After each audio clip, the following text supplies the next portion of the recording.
masalah yang sudah menimpa Reza Artamevia.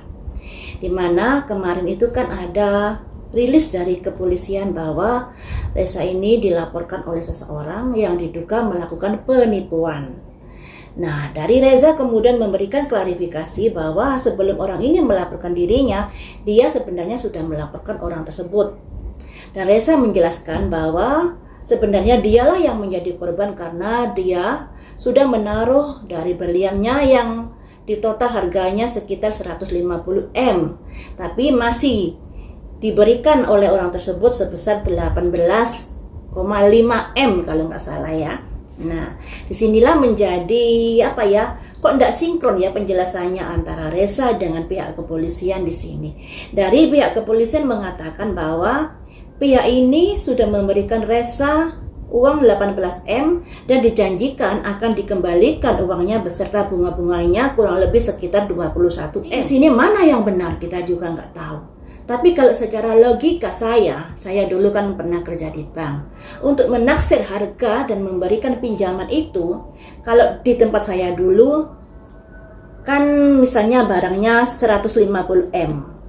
Kemudian di persentase yang diberikan itu hanya 25% dari persentasenya. Jadi misalnya harganya 150 M, kalau separuhnya kan 75%. Nah, harga yang diberikan atau pinjaman yang diberikan di bawah dari 75%. Lah, kok beraninya Reza memberikan permatanya yang bernilai 150 M kemudian hanya masih dibayar 18 M. Kenapa berani menyerahkan semuanya permatanya? 9 permata. Makanya di sini saya juga agak heran loh ya, secara logika kayaknya susah, tapi nggak tahu lagi kalau mungkin ada rasa saling percaya dan lain sebagainya. Sebenarnya hal yang mudah loh ya, tidak sampai ke ranah hukum harusnya. Permata itu masih aman di tempatnya orang tersebut. Nah, orang tersebut juga sudah memberikan Reza 18 M ya. Kalau nggak mau terjadi hal-hal yang demikian, sudah seharusnya permata dikembalikan, uang juga dikembalikan. Jadi bisa tidak sampai terjadi peristiwa-peristiwa pelaporan yang seperti ini. Nah, tentunya hal ini juga kurang elok untuk Reza. Dari prediksi saya kemarin, ada kesulitan keuangan untuk Reza ini sehingga dia tidak bisa memenuhi dari permintaan orang tersebut.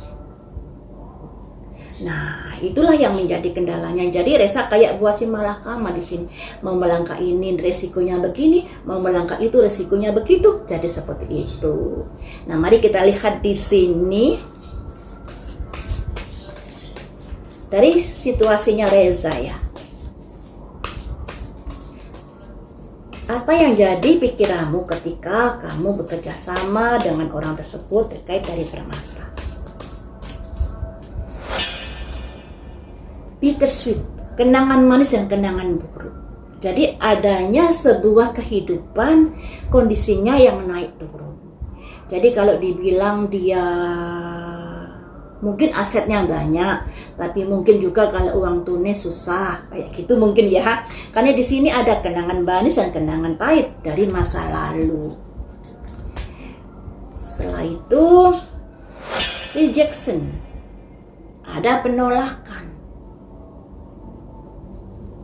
Jadi setelah dia berusaha bekerja sama dengan orang yang melaporkan dia, ternyata di sini ada penolakan dari orang tersebut.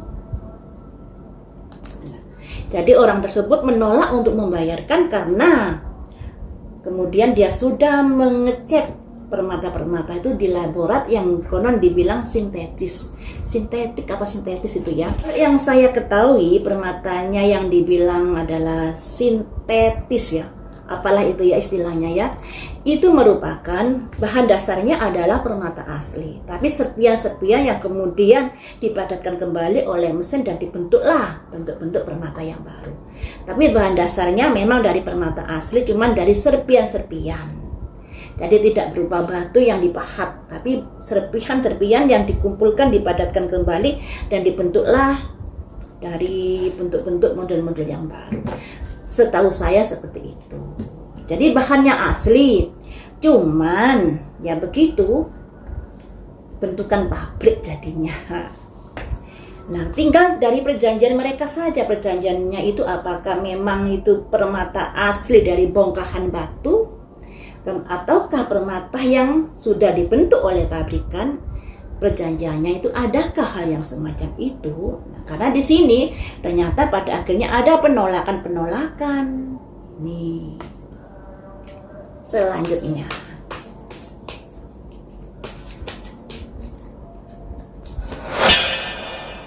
Nah, ada miracle. Harapannya bisa diselesaikan bersama, tidak sampai lapor-lapor. Jadi lapor-laporan ini merupakan ujung dari permasalahan mereka ketika mereka tidak bisa atau tidak bisa ada titik temu di dalam mediasi mereka, di dalam menyelesaikan masalah ini, barulah berujung ke pelaporan. Uangnya sebenarnya untuk apa? Apakah untuk pestanya Alia? Rilis. Jadi salah satunya hal itu, melepaskan uang itu.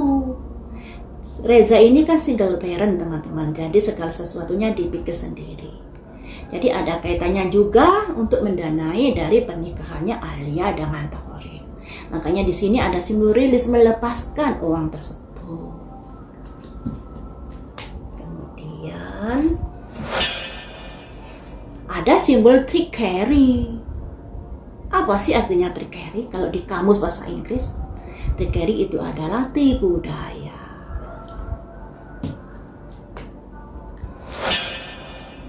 Yang pada akhirnya ada komplasensi, ada ketidakpuasan dari orang yang sudah memberikan uang 18M itu. Karena merasa ditipu, kayak gitu. Ada jalan buntu. Jalan buntu yang pada akhirnya mereka saling lapor. Servis, memberikan pelayanan, atau ada yang merasa sakit di sini karena sudah diberlakukan seperti itu. Jadi begini teman-teman, mengapa sih sampai ke ranah hukum? Karena sudah ada jalan buntu di sini, sudah ada pembicaraan sebelumnya, tapi pada akhirnya tidak ada kesepakatan yang bisa menguntungkan kedua belah pihak. Karena tidak ada titik temu yang pada akhirnya dilaporkanlah atau mereka saling lapor ke kepolisian. Tapi ya begitu, ketika ada pertanyaan apakah uangnya itu ada kaitannya dengan membiayai untuk pernikahan Alia? Iya, ada simbol rilis. Karena inilah makanya dia ada tipu daya. Dan ada orang yang pada akhirnya komplasensi atau tidak puas dengan perlakuannya. Jadi ya gimana ya kalau sudah seperti ini. Saya malah kasihan sama anak-anaknya. Anaknya untung loh nggak broken home ini ya. Untung loh, karena dari kecil sudah rumah tangga papa mamanya cerai, kemudian bapaknya meninggal, kemudian Rezanya kesandung narkoba, dan beritanya juga yang di Padepokan ini dan itu. Nah, disinilah yang untung-untungnya anaknya itu tidak sampai broken home ini. Saya malah kasihan anak-anaknya di sini. Dan kalau prediksi saya kemarin, ada perdamaian nantinya, tapi itu melalui proses yang panjang.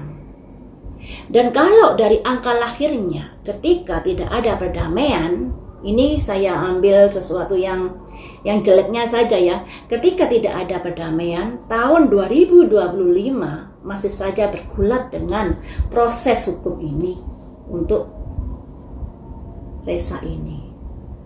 Karena di angka-angka lahirnya, waduh, proses hukumnya ini bertengger angka-angkanya yang melambangkan dia akan menghadapi proses hukum dikarenakan menghadapi pelaporan itu tadi. Atau dia juga yang melaporkan seseorang tersebut kan tentunya juga akan didalami oleh pihak polisi. Mana sih yang benar ini? Versi Reza atau versi orang tersebut? Cuman kalau secara logika saya, 150M kenapa mau dibayar 18M? Walaupun ada perjanjian bertahap 9 permata, kenapa tidak memberikan 3 permata kah? nanti dikasih lagi ketika orang ini membayar lagi. Harusnya kan begitu, logika kita kan begitu. Kenapa baru dibayar 18M dia sudah mau menyerahkan permatanya yang 9 buah itu? Jadi saya juga agak-agak gimana gitu ya. Hanya saja di sini memang ada simbol trickery. Dan ada kaitannya dengan pendanaan di sebuah pesta anaknya itu tadi.